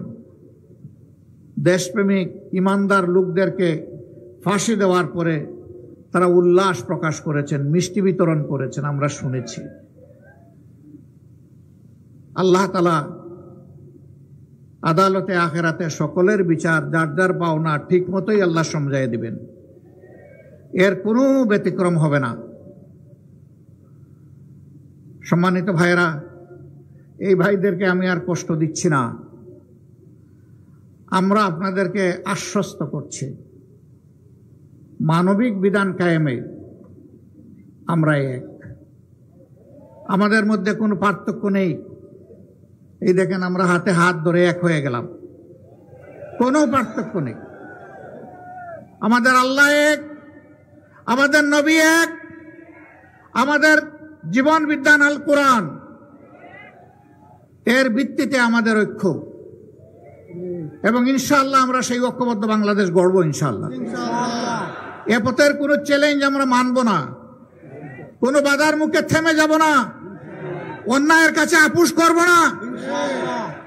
ইল্লা বিইজনিল্লাহ, আমরা আল্লাহর উপর ভরসা করি। আমাদের ভরসা দুনিয়ার কোনো শক্তির উপরে নয়, ব্যক্তির উপরে নয়। সুতরাং আমরা ভয় করব শুধু আল্লাহকে, সম্মান করব মানবতাকে, কিন্তু কেউ যেন আমাদের দিকে চোখ তুলে লাল চোখে না তাকান। নবী করিম সাল্লাল্লাহু আলাইহি সাল্লাম, সাহাবায়ে কেরাম রিদওয়ানুল্লাহি তাআলা আলাইহিম আজমাইন, যুগে যুগে তাদের নেক অনুসারীরা অসত্যের বিরুদ্ধে আপোষহীন লড়াই সংগ্রাম করে জীবন দিয়ে প্রমাণ করেছেন জীবন দেওয়া সম্ভব, অন্যায়ের কাছে মাথা নত করা সম্ভব নয়। আপনারা ঐক্যবদ্ধ থাকুন, ঐক্যের শক্তিতেই বিজয় আসবে ইনশাআল্লাহ। এই বিজয়ের মাধ্যমে কোনো ব্যক্তি, কোনো দলকে ক্ষমতায় বসানো আমাদের উদ্দেশ্য নয়। এই বিজয়ের মাধ্যমে মানবতার বিধানকে মানুষের কাছে সামাজিকভাবে উপস্থাপন করা, উপহার দেওয়া আমাদের উদ্দেশ্য। আপনারা বসতে পারেন, কষ্ট করেছেন, ধন্যবাদ সবাই। আলহামদুলিল্লাহ, এই যে বাংলাদেশটা চাই, এই বাংলাদেশ গড়বেটাকে আল্লাহ তাআলার আসমানের ফেরেশতা এসে এই ময়দানকে সোজা ঠিকঠাক করে দেবেন। কার মাধ্যমে এটা হবে? এদেশের জনগণের মাধ্যমে, জমিনের মানুষের মাধ্যমে এই কাজ সম্পন্ন হতে হবে। এই জন্যে সোনার দেশ করতে হলে সোনার মানুষ চাই। সমাজে ন্যায় বিচার কায়েম করতে হলে আগে নিজের উপর ইনসাফ করতে হবে। নিজের উপর ইনসাফ করার মানে হচ্ছে, আমার উপর আমার শরীরের যে হক আছে, আমার পরিবারের যে হক আছে, আমার প্রতিবেশীর যে হক আছে, আমার আত্মীয় স্বজনের যে হক আছে, আমার সমাজের যে হক আছে, আমার দেশবাসীর যে হক আছে, আমি সেই হকের ব্যাপারে ইনসাফ করছি কিনা। এই ইনসাফ করতে হলে আল্লাহ তাআলাকে ভয় করতে হবে। সম্মানিত ভাইয়েরা, আল্লাহর ভয়ের যে হৃদয়ে সিক্ত থাকে, ওই মানুষটি কখনো মানুষের জীবন, ইজ্জত এবং সম্পদের উপর হাত দিতে পারে না। বরঞ্চ প্রত্যেকটি মানুষ সেই সমাজের পরস্পরের জীবন, ইজ্জত এবং সম্পদের পাহারাদার হয়ে যায়। সমাজের বিচার প্রভাবশালীদের জন্য এক ধরনের আর সাধারণ মানুষের জন্য আরেক ধরনের। এটি ওই সমাজে চলবে না, এটা অচল। আমিরুল মুমিনিন হযরত আলী কারমুল্লাহি ওয়াজহু, তার তলোয়ারটি খোয়া গিয়েছিল। তিনি তার সন্ধান পেয়েছিলেন। যার কাছে এই তলোয়ারের সন্ধান পেয়েছিলেন তার বিরুদ্ধে তিনি প্রধান বিচারপতির আদালতে তলোয়ার ফিরে পাওয়ার জন্য মামলা করেছিলেন। প্রধান বিচারপতি তাকে বলেছিলেন, কত তারিখে উপযুক্ত সাক্ষী নিয়ে আপনি হাজির থাকবেন, আসামিকে আমরা হাজির করব। অভিযোগকারী এবং অভিযুক্ত আর সাক্ষী সবাই হাজির হলেন। বিচার শুরু হলো। বর্ণনা শোনার পরে প্রধান বিচারপতি জিজ্ঞেস করলেন, সম্মানিত অভিযোগকারী, এখানে আমিরুল মুমিনিন বলে সম্বোধন করেন নাই। আদালতে তিনি এসেছেন বিচার প্রার্থী হিসাবে, সেইভাবেই তাকে সম্বোধন করা হয়েছে। আপনি আপনার অভিযোগের পক্ষে উপযুক্ত সাক্ষী উপস্থাপন করুন। তিনি তার বড় ছেলেকে উপস্থাপন করলেন। তিনি চিনেন, তারপরেও জিজ্ঞেস করলেন, আপনি যার অভিযোগের ব্যাপারে সাক্ষী দিতে এসেছেন তিনি কি আপনার কোনো আত্মীয় হন? বলে, হ্যাঁ, তিনি আমার পিতা হন। বললেন যে, দুঃখিত, আপনার সাক্ষ্য আমি গ্রহণ করতে পারলাম না। এরপরে দ্বিতীয় সাক্ষী উপস্থাপন করা হলো। তাকেও বিচারপতি চিনেন। জিজ্ঞাসা করলেন, আপনি কি ওনার কোনো আত্মীয় হন? বলে, হ্যাঁ, আমি ওনার পুত্র হই। বললেন, দুঃখিত, আপনারও সাক্ষী গ্রহণ করা গেল না। এবার অভিযোগকারীকে জানতে চাওয়া হলো, আপনার কোনো বিকল্প সাক্ষী আছে কিনা? তিনি বলেন, সাক্ষীর জগতে আমার এইটুকুই সম্বল, এর বাইরে আমার কোনো সাক্ষী নাই। বিচারপতি রায় দিলেন, আপনার অভিযোগ খারিজ হয়ে গেল, আপনার দাবি প্রতিষ্ঠিত হলো না, আপনি মামলায় জয়লাভ করতে পারলেন না। বিচারে সন্তুষ্ট হয়ে আমিরুল মুমিনিন চলে যাচ্ছেন, দুই ছেলেকে দুই হাতে ধরে। ছেলেরা বলতেছে, বাবা, উনি কি জানেন না যে আপনি মিথ্যা বলতে পারেন না? উনি কি জানেন না যে আমরাও কোনো মিথ্যা সাক্ষ্য দিতে এখানে আসিনি? বললেন, বাবা, এটাই ইসলামের ইনসাফ। এটা শুধু আমার জন্য নয়, সকলের জন্য এটাই প্রতিষ্ঠিত। সন্তুষ্ট চিত্তে বাপ বেটা চলে যাচ্ছেন। অভিযুক্ত ব্যক্তিটি দৌড়ায় গিয়ে বলতেছেন, হে প্রধান বিচারপতি, আমাকে একটু কথা বলার সুযোগ দেন। তিনি বলতেছেন, আপনার আবার কিসের কথা? আপনার বিরুদ্ধে অভিযুক্ত খারিজ হয়ে গেছে, আর কি কথা থাকতে পারে? বলে, এখানেই আমার কথা। বলে, এখানেই আপনার কথা? বলে, হ্যাঁ, এই জায়গায় আমার কথা। তো বলুন কি কথা? আমি সাক্ষী দিচ্ছি, এই তলোয়ারটি আমিরুল মুমিনিনের, তার তলোয়ার তাকে দিন। যেভাবেই হোক, অন্যায়ভাবেই তলোয়ার আমার হাতে এসেছে। আবার আমিরুল মুমিনিনকে ফিরিয়ে আনা হলো। বললেন যে, এই তলোয়ারের এখন যে ধারক বাহক সে তো সাক্ষী দিচ্ছে, এই তলোয়ার আপনার, আমার কিছু করার নাই, এই তলোয়ার আপনি নিয়ে যান। এই ব্যক্তিটি চিন্তা করল, সে একজন অমুসলিম ছিল। যেই জীবন বিধান তার রাষ্ট্রের শাসনকর্তাকেও সামান্য আনুকূল্য দেখায় না, আমি কেন সেই জীবন বিধানের বাইরে থাকবো? আমিও ইসলাম কবুল করব। তলোয়ার আপনারটা আপনি নেন, আর আল্লাহ তাআলা আমার পাওনা ইমানটা আমাকে দিয়ে দেন মেহেরবানি করে। তাই হবে ইনশাআল্লাহ। এখানে ওই রাষ্ট্রের প্রেসিডেন্ট, প্রধানমন্ত্রী, বাংলাদেশে যদি কোরআনের শাসন কায়েম হয়, তারা অপরাধ করলে তারাও পার পাবেন না। এখন দুদক গঠন করা হয়েছে। একসময় মানুষ এইটাকে স্যাটায়ার করে বলতো, এটাকে দুজক বানানো হয়েছে। যাকে পছন্দ না তাকে কারণে অকারণে বিভিন্নভাবে নির্যাতন করা হচ্ছে, কিন্তু তার চাইতে 100 গুণ বড় অপরাধীকে দেখা হচ্ছে না। ইনসাফের বাংলাদেশ কায়েম হলে ইনশাআল্লাহ ওরকম বেশি বিচারেরও প্রয়োজন হবে না। 2-4টা রায় দেখলেই সবাই টের পেয়ে যাবে অপরাধ করলে কি ধরনের শাস্তি পেতে হবে। ইসলামী আইনের বিরুদ্ধে অপপ্রচার করা হয়। এরা তো ক্ষমতায় গেলে সমস্ত মানুষকে পঙ্গু বানায় ফেলবে। কয় কিভাবে? বলে যে এই দেশের মানুষ, বেশিরভাগ মানুষ জনগণের সম্পদ চুরি করে। তো তো বেশিরভাগ মানুষের হাত কাটা যদি যায় তাইলে তো এই সমাজটা হাত কাটা বাহিনীর সমাজ হয়ে যাবে না। হাত কাটা যাবে এই আইন জারির পরে এই ধরনের অপরাধ যারা করবে তাদেরকে বলে দেওয়া হবে এখন থেকে এই অপরাধের সাথে যাদেরকে পাওয়া যাবে তাদের ক্ষমা নেই। 2 নম্বর দেখা হবে যে লোকটি চুরি করেছে সে কি পেটের জ্বালায় যন্ত্রণায় আগুন নিবানোর জন্য চুরি করেছে। যদি এমন হয় রাষ্ট্রের দায়িত্ব হবে আগে তার আগুন নেবানো, হাত কাটানো, আগে তার বৈধ আয় উপার্জনের ব্যবস্থা করে দেওয়া। যদি সেরকম কিছু সক্ষমতা তার না থাকে তাহলে রাষ্ট্রকে এই পরিবারের দায়িত্ব বহন করতে হবে। এরপরে লোভের বশবর্তী হয়ে কেউ যদি চুরি করে তাহলে 2-1টা হাত কাটা যাবে প্রকাশ্যে, গোপনে নয়, যাতে সারা দেশবাসী এটা থেকে শিক্ষা নেয়। এখন কে সমাজে হাত কাটা বাহিনীর সদস্য হতে চাইবে? তখন পরিবারের সদস্যদেরকে বলবে চুরি করব তোমাদের জন্য, হাত কাটা যাবে আমার, আর এই হাত নিয়ে অপমানজনকভাবে আমি বেঁচে থাকবো, আমার পক্ষে আজ থেকে আর চুরি করা সম্ভব নয়। জিনার শাস্তি সঙ্গে সার বলে যে সব মানুষই তাইলে মারা যাবে, এরকম গোপনে ছুটিয়ে প্রকাশ্যে কত ধরনের জিনা হচ্ছে।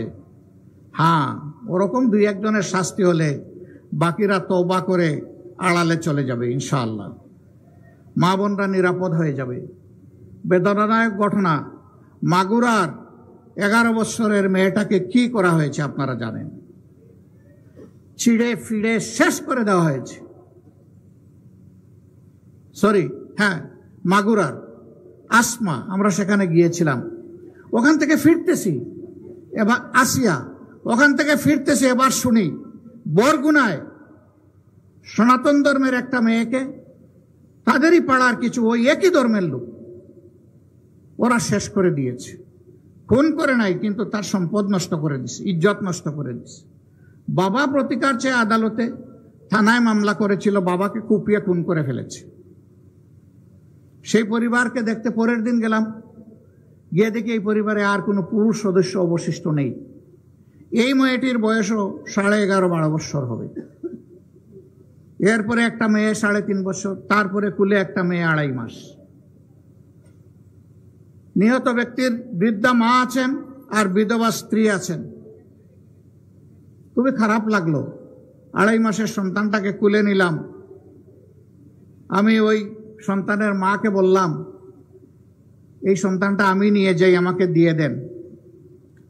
উনি বলল যে হ্যাঁ আপনি নিয়ে যান, আপনাকে দিয়ে দিলাম। কারণ এই সন্তানকে লালন পোষণ করার আমার কোনো সামর্থ্য নেই। বাকিরা কি খেয়ে বাঁচবো তাও আমি জানি না। আমার স্বামী ছোট্ট একটা দোকানে চাকরি করতেন, মুরগির দোকানে। তা কত বেতন পেতে পারেন আপনি বুঝতে পারছেন। আমাদের এইটা, ওই আলোটাও আমাদের নিভে গেল, এখন আমরা বাঁচবো কি করে? খারাপ লাগলো ভীষণ। এই বাচ্চাটাকে তুলে এনে আদর করে আবার ফিরিয়ে দিয়ে বললাম যে এই বাচ্চা আমাদের, আপনার কাছে আমানত রেখে গেলাম। এই বাচ্চা প্রাপ্তবয়স্ক না হওয়া পর্যন্ত, তার লেখাপড়া পর্যন্ত এই পরিবারের সাধারণ দায়িত্ব আল্লাহর উপর ভরসা করে আমরা কবুল করলাম। প্রতি মাসের 1 তারিখ আমাদের লোকেরা আপনাদের সাথে দেখা করবে। আগে যেমনটা আপনার স্বামীর আয় উপার্জন ছিল, আমরা চেষ্টা করব তার সাথে আরো 10টা টাকা বেশি যোগ করে আপনার হাতে তুলে দেওয়ার জন্য।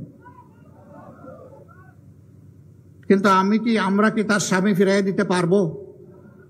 ওই মেয়েগুলার 3টা যে কচি মেয়ে, তাদের বাবাকে ফিরাই দিতে পারবো? আমরা কি ওই বৃদ্ধা মহিলার কলিজার টুকরা সন্তান ফিরাই দিতে পারবো? আমরা পারবো না।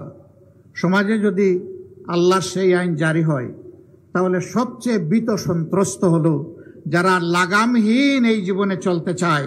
তাদের ঘরে কোনো সুখ নেই, সকলের ঘরের সুখকে সারকার করে দিতে চায়, এরাই তার বিরুদ্ধে বেশি চিৎকার দেয়। কিন্তু 18 কোটি মানুষের দেশে সেদিন আলহামদুলিল্লাহ মায়েরা, বোনেরা, আমাদের মেয়েরা গড়ে, চলাচলে, কর্মস্থলে, সব জায়গায়, প্রাতিষ্ঠানিক জায়গায় ইনশাআল্লাহ সেদিন নিরাপত্তা পাবেন, পূর্ণ নিরাপত্তা ইনশাআল্লাহ। এমন একটি দেশ গড়তে হলে আগে সোনার মানুষ গড়তে হবে, যে মানুষ আল্লাহকে ভয় করবে, মিথ্যা কথা বলবে না, মানুষকে ধোঁকা দিবে না, প্রতারণা করবে না, মানুষের ইজ্জতের উপরে হাত দিবে না, চাঁদাবাজি করবে না, দখলদারি করবে না, ঘুষ খাবে না। সেই মানুষ ঘরে ঘরে তৈরি করতে হবে ইনশাআল্লাহ। আপনারা নিজেকে কি সেইভাবে নিজেকে গড়ার জন্য আপনারা প্রস্তুত? দেখেন, আমরা কিন্তু কেউ ফিরিস্তা না, ভুল ত্রুটি আমাদেরও আছে, অপরাধ আমাদেরও হয়। আল্লাহ তাআলার কাছে নত শিরে তওবা করে আমরা ওয়াদা করব, রব্বুল আলামিন একই ধরনের ভুল আর কখনো করব না। এই অপরাধগুলো যা হয়ে গিয়েছে তুমি ক্ষমা করে দাও, এর কাফফারা হিসাবে আমাদের সামান্য নেক আমল থাকলে তা কবুল করে নাও, এবং ভবিষ্যতে আমরা অপরাধে আর এভাবে জড়াবো না। আমরা মিথ্যা কথা বলবো না, চুগলখুরি করব না, কারো ইজ্জত নষ্ট করব না, কারো সম্পদে হাত দিব না, কারো জীবনের উপরে হাত দেব না, কারো হক আমরা হরণ করব না। যদি আমরা নিজেরা সংগঠিত হতে পারি, বাংলাদেশ সংগঠিত হবে ইনশাআল্লাহ। আর এই যারা আমরা ন্যায় ইনসাফের শাসন চাই, মানবিক বাংলাদেশ চাই, আমাদের মধ্যে যদি দুষ্ত্রুটি থাকে তাহলে মানবিক বাংলাদেশটা গড়বে কে? এই জন্য দলমত নির্বিশেষে যারা দেশকে ভালোবাসেন, যারা আল্লাহকে ভালোবাসেন, যারা প্রিয় নবী মুহাম্মদুর রাসূলুল্লাহ সাল্লাল্লাহু আলাইহি সাল্লামকে ভালোবাসেন, যারা মানুষ হিসাবে দেশের সমস্ত মানুষকে ভালোবাসেন, তাদের প্রতি আমাদের অনুরোধ যে আগে আসুন আমরা নিজেকে গড়ি, ইনশাআল্লাহ তার সাথে দেশ গড়ার কাজও হয়ে যাবে আল্লাহ চাই। সম্মানিত ভাইয়েরা, কঠিন রোদের মধ্যে আপনারা বসে আছেন, কষ্ট হচ্ছে, বহু লোক আস্তে আস্তে উঠে গাছতলায় চলে যাচ্ছেন, এটাই স্বাভাবিক। ঘামছেন, ঘাম ঝরছে, তারপরেও ধৈর্য ধরে কথাগুলো শুনছেন। আল্লাহ তাআলা আপনাদের এই ত্যাগের উত্তম জাযা দুনিয়া এবং আখিরাতে যেন দান করেন। বর্তমানে দেশ যেভাবে চলছে, অনেক সাংবাদিক প্রশ্ন করে আপনারা কি সন্তুষ্ট? আমরা বলি 50-50। দেশের সরকার হয়তো বা চেষ্টা করছে, সকলের দৃষ্টিভঙ্গি সরকারে যারা আছেন আবার সমান না। এটা কোনো দলীয় নির্দিষ্ট আদর্শের সরকারও না। কেউ কেউ টানে মক্কার দিকে, আবার কেউ কেউ টানে মস্কোর দিকে। এই দুটানা অবস্থায় জাতির মাঝে মাঝে অনেক বড় ক্ষতি হয়ে যায়। মাঝে মাঝেই এই ধরনের কিছু অনাকাঙ্ক্ষিত পরিবেশের মুখোমুখি আমাদেরকে হতে হয়। নারী অধিকার সংস্কারের নামে সম্প্রতি একটি রিপোর্ট জমা হয়েছে। সেই রিপোর্টের বেশ কিছু জায়গায় কোরআন এবং সুন্নাহর সম্পূর্ণ খেলাফ কিছু সুপারিশমালা পেশ করা হয়েছে। আমাদের প্রথম কথা হচ্ছে যে এই কয়েকজন এই সুপারিশ পেশ করেছেন, তারা এই দেশে 9.5 কোটি মায়ের প্রতিনিধিত্ব করেন না। তারা সমাজকে যে জায়গায় নিয়ে যেতে চান, এগুলা বলতেও কিছু কিছু জায়গায় আমার লজ্জা করে, এই জন্য আমি বলছি না।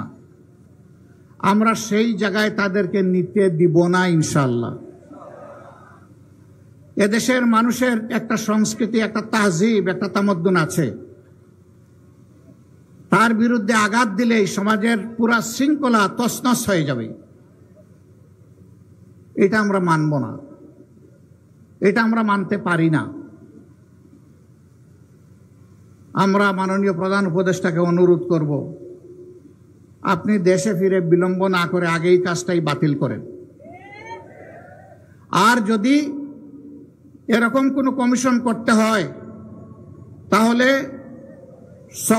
সকল শ্রেণী, পেশা, দল এবং আদর্শ থেকে মানুষকে নিতে হবে।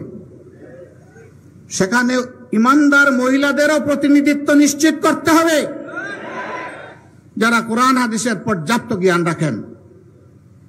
তারপরে দেখা যাবে কি আসে, তখন আমরা বিবেচনা করব, এর আগে নয়। সম্মানিত ভাইয়েরা, দ্রব্যমূল্য রমজানে কিছু সহনীয় ছিল, মানুষ কিছুটা আশ্বস্ত হয়েছিল, ধীরে ধীরে এখন আবার উত্তপ্ত হচ্ছে। আমরা সরকারকে বলবো সেই দিকে নজর দেন। সমাজের শৃঙ্খলা বিনষ্টের যারা কারণ, তাদেরকে পাকড়াও করুন। যারা 15.5 বছর এবং শেষ প্রান্তে এসে জুলাই আগস্টে গণহত্যা সংগঠিত করেছে, তাদের কাউকে আইনের বাইরে রাখবেন না, তাদের বিচার নিশ্চিত করুন। এই বিগত সরকার যে জঞ্জাল 15.5 বছরের সৃষ্টি করেছে তার পর্যাপ্ত ন্যায়ানুগ সংস্কার সাধন করুন। কালো টাকা এবং পেশি শক্তির থেকে বের হয়ে আসার জন্য সমস্ত মানুষের ভোট এবং সঠিক প্রতিনিধিত্ব সংসদে নিশ্চিত করার জন্য পিআর সিস্টেমের ভোট নিশ্চিত করতে হবে। আমরা শুনতে পাচ্ছি সংসদ 2 কক্ষ বিশিষ্ট করার প্রস্তাব দেওয়া হচ্ছে, নিম্নকক্ষ উচ্চ কক্ষ। মূল কর্তৃত্ব থাকবে নিম্নকক্ষের হাতে, সেইটা হবে বর্তমান পদ্ধতিতে, আর উচ্চ কক্ষের প্রস্তাবনা করা হয়েছে পিআর সিস্টেমে। উচ্চ কক্ষ যদি পিআর সিস্টেমে প্রয়োজন হয় তাইলে নিম্নকক্ষ নয় কেন? একই দেশে 2 পদ্ধতির প্রয়োজনটা কি? দুনিয়ার 62টা দেশ তারা পিআর সিস্টেমে নির্বাচন করে। সম্প্রতি ইউরোপ সফর করে আসলাম, সেই ইউরোপের 26টা দেশের মধ্যে 16টা দেশ পিআর সিস্টেমে নির্বাচন করে। তারা যদি তার সুফল যুগ যুগ ধরে পেয়ে থাকে, এই সুফল থেকে আমরা জাতিকে বঞ্চিত করার আমরা কে? সুতরাং এই অধিকার জাতিকে জাতির হাতে তুলে দিতে হবে। এইটা যারা মানবেন না, মনে করতে হবে তারা হলো বিচার মানি তাল গাছটা আমার। আমরা বলবো বিচার মানুন, রায়ে তাল গাছ যার তার হাতে চলে যাবে, এবং সেই বিচারটা হতে হবে ন্যায় বিচার। সম্মানিত ভাইরা, বর্তমান একটা নির্বাচন কমিশন হয়েছে, তারা বলেছেন ইতিহাসের সবচেয়ে ভালো নির্বাচন নাকি তারা উপহার দিবেন। আমরা তাদের একটু অ্যাসিড টেস্ট দেখতে চাই। তারা জাতীয় সংসদের নির্বাচন, যেটা দিয়ে দেশ শাসন হবে 5 বছরের জন্য জনগণের ম্যান্ডেট নিয়ে, সেই নির্বাচনের আগে তারা, জনগণ এখন সাফার করছে স্থানীয় সরকারের বিভিন্ন জায়গায় প্রতিনিধি না থাকার কারণে। স্থানীয় সরকার নির্বাচনটা দিন, আমরা দেখি আপনাদের সদিচ্ছা এবং সক্ষমতা কতটুকু। এটার প্রমাণ আপনারা পেশ করুন। যদি এতে জনগণ সন্তুষ্ট হয়, জনগণের পরবর্তী খেদমতের জন্য জনগণ আপনাদেরকে পূর্ণ সহযোগিতা দেবে।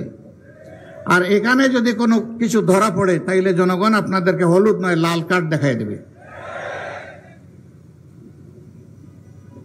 আমরা কোনো বিশেষ দল গোষ্ঠীকে সুবিধা দেওয়ার কোনো ধরনের সুপারিশ আমরা মানব না। আমরা জনগণকে 18 কোটি মানুষকে সুবিধা দেওয়ার যত সুপারিশ আছে তাই মানব। এই জন্য আপনাদের সকলের কাছে আমাদের অনুরোধ, নিজেকে গড়ুন, ঘরে ঘরে ন্যায় এবং সত্যের আওয়াজ পৌঁছে দিন। জনগণকে অসত্যের বিরুদ্ধে, অপরাধের বিরুদ্ধে সংগঠিত করুন। এটা বিচিত্র নয়, শুধু বক্তৃতায় নয়, হয়তোবা অপরাধীদেরকে দমন করার জন্য সরকারি সংস্থার সাথে সহযোগিতা করে আমাদের সবাইকেও রাস্তায় নামতে হতে পারে। তার জন্য তৈরি হন। যা চলছে বাংলাদেশে তার সাক্ষী বাংলাদেশের 18 কোটি মানুষ। অতীতে যা চললো এখনো যদি তাই চলে, তাহলে এত রক্ত গেল কেন, এত জীবন গেল কেন? এখানে শহীদের পিতারা, পরিবারের সদস্যরা এখানে উপস্থিত, তাদের সামনে আমাদের জবাবদিহি কি হবে? এই জাতির কাছে আমরা কিভাবে মুখ দেখাবো? যারা দুনিয়া থেকে চলে গেছে তাদের আত্মা তো আমাদেরকে অভিশাপ দেবে।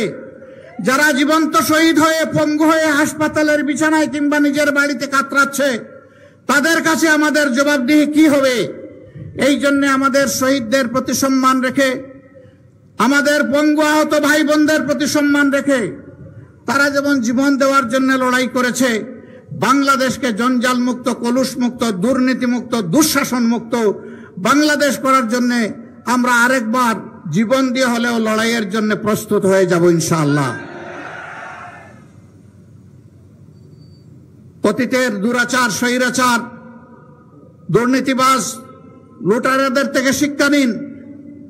আমার সম্মানিত সহকর্মী মতিউর রহমান আকন, তিনি 28 লক্ষ কোটি টাকা বলতে গিয়ে 28 লক্ষ টাকা বলেছেন।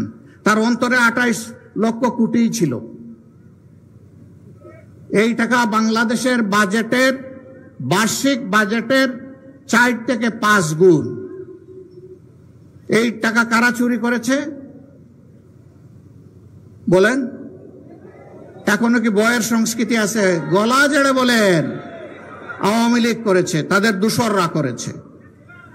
এবং তাদের সাথে তাল মিলিয়ে প্রশাসনের বিভিন্ন জায়গায় যে সমস্ত জালিমরা ছিল তারাও করেছে।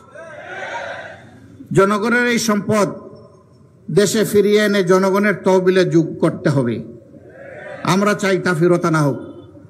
আমরা ইউরোপিয়ান ইউনিয়নে সেখানে দেশগুলোকে, অথরিটিগুলোকে বলেছি আমাদের টাকা আমাদেরকে ফিরিয়ে দিতে আপনারা সাহায্য করুন। কিছু দুর্বৃত্ত এই টাকা নিয়ে পালিয়ে এসে আপনাদের শেষে আশ্রয় নিয়েছে, ওদেরকেও আমাদের হাতে সমর্পণ করুন, ওদের চুরি করা টাকাও আমাদের হাতে সমর্পণ করুন। সম্মানিত ভাইয়েরা, জুমার দিন আমি আর কথা বাড়াচ্ছি না। আল্লাহ তাআলার কাছে আসুন, আমরা সবাই প্রার্থনা করি। আর অতীতের পছাগলা রাজনীতিতে নয়, বরঞ্চ নূতন রাজনীতির উত্থান হোক। তরুণ যুবকদের কাছে আমাদের বিনয়ী অনুরোধ, দুনিয়ার সমস্ত পরিবর্তন হয়েছে তরুণদের উপর ভর করে, তাদের বাহুর উপর ভর করে। এমনকি জুলাই আগস্ট বিপ্লব হয়েছে এই দেশে তাদেরই নেতৃত্বে। তোমরা যে আশা আকাঙ্ক্ষা স্বপ্ন নিয়ে জীবন দেওয়ার জন্য রাস্তায় নেমে এসেছিলে, তোমাদের বহু সাথী চলে গেছে, আল্লাহ তোমাদেরকে বাঁচিয়ে রেখেছে।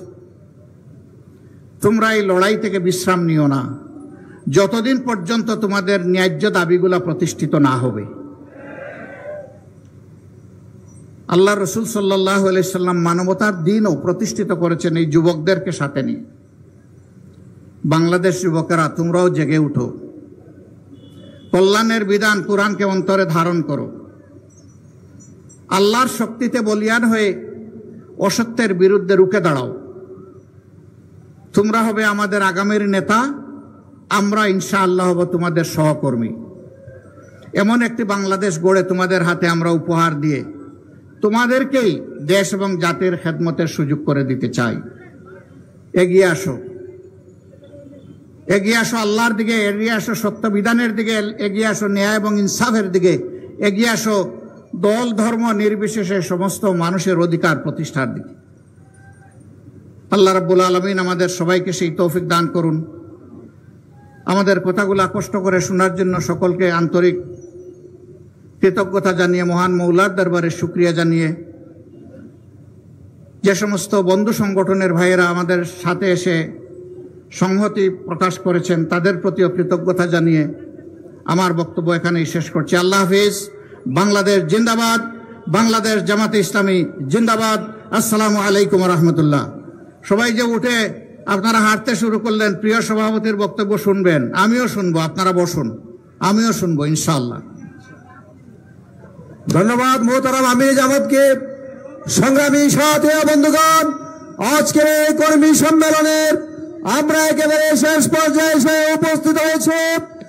এ পর্যায়ে আজকের ঐতিহাসিক কর্মী সম্মেলনের সংগ্রামী সভাপতির বক্তব্য নিয়ে আসছেন বাংলাদেশ জামাত ইসলামী ময়মনসিংহ মহানগরের সংগ্রামী আমির, কেন্দ্রীয় মজলিসে শুরার অন্যতম সদস্য, আগামী জাতীয় সংসদ নির্বাচনে ময়মনসিংহ সদর আসনের জামাত মনোনীত সম্ভাব্য সংসদ সদস্য প্রার্থী জননেতা মাওলানা কামরুল হাসান ইমরুল। আউযু বিল্লাহি মিনাশ শাইতানির রাজীম। বিসমিল্লাহির রহমানির রহিম। ইন্নাল হামদুলিল্লাহ সালাতু ওয়াসসালামু আলা রাসূলিল কারীম। আজকের এই ঐতিহাসিক কর্মী সম্মেলনে উপস্থিত যিনি ইতিমধ্যে আমাদের মাঝে গুরুত্বপূর্ণ আলোচনা করেছেন, ইসলামী আন্দোলনের অন্যতম নেতা ডাক্তার শফিকুর রহমান, এবং আমাদের মাঝে আরো উপস্থিত আছেন কেন্দ্রীয় নেতৃবৃন্দ, উপস্থিত আছেন জেলা মহানগরীর সম্মানিত নেতৃবৃন্দ, এবং সামনে উপবিষ্ট বিভিন্ন থানা উপজেলা থেকে আগত কর্মী ভাইয়েরা, সাংবাদিক বন্ধুগণ, আইন শৃঙ্খলায় নিয়োজিত বিভিন্ন ধরনের গোয়েন্দা সংস্থার বাহিনীর ভাইয়েরা, সকলকে বাংলাদেশ জামাত ইসলামী ময়মনসিংহ মহানগরীর পক্ষ থেকে আন্তরিক ধন্যবাদ এবং সালাম জানাচ্ছি। আসসালামু আলাইকুম রহমতুল্লাহ। সম্মানিত কর্মী ভাইয়েরা, আজকের এই সম্মেলন থেকে আমরা এটা বিশ্বাস করতে চাই, আগামীর বাংলাদেশ হবে ইসলামীর বাংলাদেশ। আমরা এই সম্মেলন থেকে আমিরে জামাতকে আমরা উপহার দিতে চাই আমাদের 11টি আসন ইসলামের পক্ষে আগামী দিনে আমরা ভূমিকা রাখবো ইনশাআল্লাহ। এই 11টি আসন আমরা আমিরে জামাতকে উপহার দিতে পারবো কিনা ইনশাআল্লাহ। যদি আমরা উপহার দিতে চাই তাহলে এই কর্মী ভাইদেরকে অক্লান্ত পরিশ্রম করতে হবে। নেতা হিসাবে ভূমিকা রাখলে চলবে না, জনগণের সেবক হিসাবে ভূমিকা রাখতে হবে। যদি আমরা জনগণের সেবক হিসাবে ভূমিকা রাখতে পারি, মানুষ যেভাবে আমাদেরকে চাচ্ছে, যেভাবে ইসলামপন্থীরা আমাদেরকে চাচ্ছে, সেটা আমরা আমিরে জামাতকে আগামী দিনের 11টি আসনে আমরা উপহার দিতে পারবো বলে আমরা বিশ্বাস করি। সর্বোপরি সকলকে ধন্যবাদ দিতেছি, বিশেষ করে আমাদের সাংবাদিক বন্ধুদেরকে ধন্যবাদ দিতেছি। নেতৃবৃন্দ যারা অক্লান্ত পরিশ্রম করে আজকের এই সম্মেলন সার্থক করেছেন তাদেরকে ধন্যবাদ দিতেছি। আইন শৃঙ্খলার কাজে যারা নিয়োজিত ছিলেন তাদেরকে ধন্যবাদ দিতেছি এবং বিভিন্ন ওয়ার্ড থেকে আগত নেতৃবৃন্দ কর্মী বাহিনীদেরকে ধন্যবাদ জানিয়ে সকলকে ধন্যবাদ জানিয়ে আজকের প্রোগ্রাম আমরা